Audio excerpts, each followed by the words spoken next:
Buonasera e benvenuti amici di Fanner, qui alla Stella Azzurra per il big match che chiude la quinta giornata della Serie A Lega Calcio a 8. Da una parte il Testaccio in maglia nera, dall'altra la Roma GSA in maglia bianca. Centrocampo, palla al piede, allargandola poi sulla destra in direzione del terzino, poi ancora Mirante con il sinistro. La bellissima risposta da parte di Golea Succi, che non riesce a girarsi, ha recuperato quindi la sfera dal Testaccio, che prova a salire con Mirante, che va con il mancino, la traversa di Mirante di T6. Ancora Parroni che va a giocare su Seferi, Seferi con il mancino, Seferi fa 1-0 per la Roma Calcio a 8.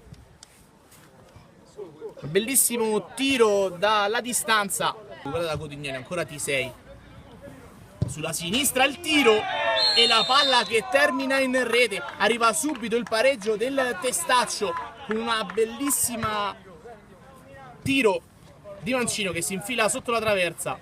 Codignoli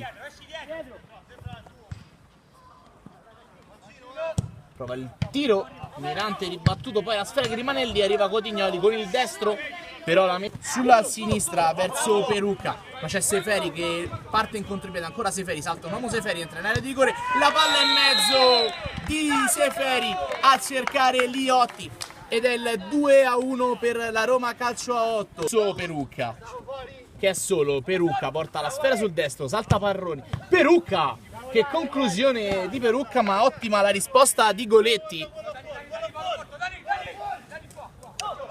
Sarà Starace, battere basso su Codignoli, palla che termina alta di pochissimo, non c'è stata deviazione, anzi sì, calcio d'angolo.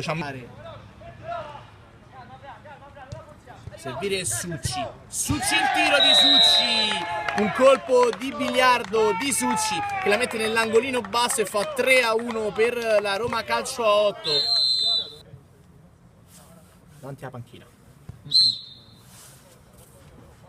va Giuliani con il destro, il rasoterra è il palo di Giuliani con il destro, vede Baldassare che è libero, la riserva a T6, Starace completamente dimenticato dalla difesa della Roma, Starace con la conclusione a giro che termina però fuori.